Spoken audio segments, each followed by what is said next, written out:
Hi, my name is Rachel. I'm a Melbourne-based fashion practitioner currently creating on Wurundjeri land. My practice currently looks at creating accessible and inclusive fashion design, which is clothing for people with disabilities.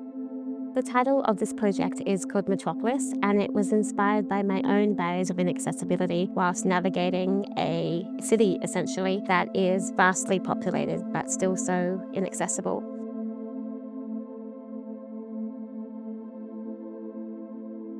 My intention going into We Belong was to create connection and belonging with the students through creativity.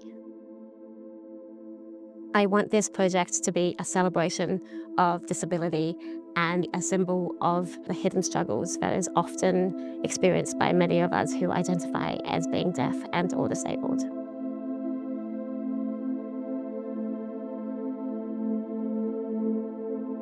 Stage 1 Metropolis was about creating a space for people who identified as being deaf and disabled.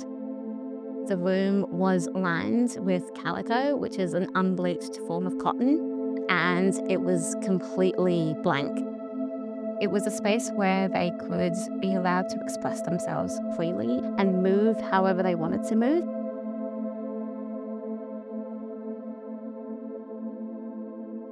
As joyful and as playful as it was also a space for pain and contemplation.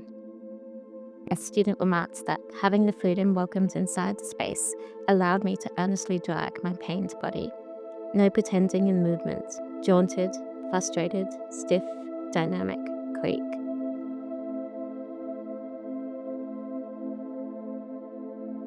So it was a real space for connection, empowerment, and creating a sense of community. Stage 2 Metropolis was about opening the invitation to everybody, regardless of access needs. And once they got inside the space, they found that the room was filled with barriers and they had to make their own journey.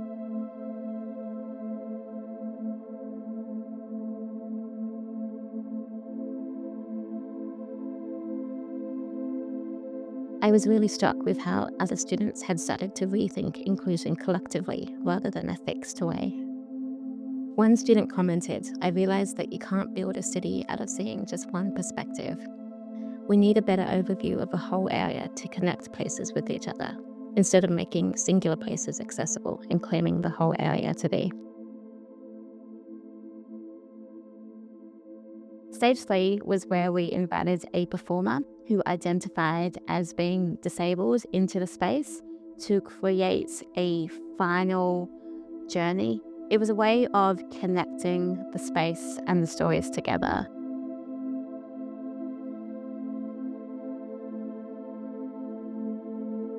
Throughout this process, I'd come to believe that by dedicating safe spaces and working with multidisciplinary creatives, we open the door to meaningful arts that explore marginalized experiences such as disability and the intersections that shape them.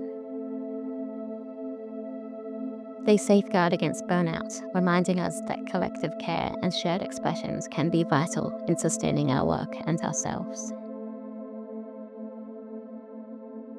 I want the students to come away from this project with a sense of belonging and connection, but also a stronger sense of what inclusion and accessibility actually means, and consider what being an ally for accessibility means in their own personal lives. You might see the text, "Notice the marks you make." During this process, "Notice the marks you make" evolved from an observation of care into a call for action. I hope that it serves as a moment in this journey, showing the marks and the movements that are in the spaces we share and reminding us that accessibility is only the first step to creating a community of belonging. I invite you all to notice the marks you make and their deep impact.